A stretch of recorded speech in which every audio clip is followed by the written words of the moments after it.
You ask Tiger to solve. This deals with linear equations with one unknown. The final result is x equals -2. Let's solve it step by step. Simplify the expression. Expand the parentheses. Simplify the arithmetic. Expand the parentheses.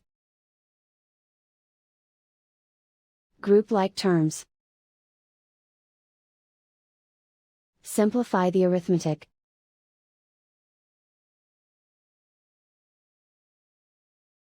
Group all constants on the right side of the equation. Subtract 2 from both sides.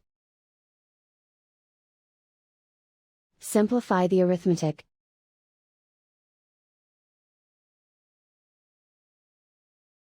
And so the final result is x equals -2.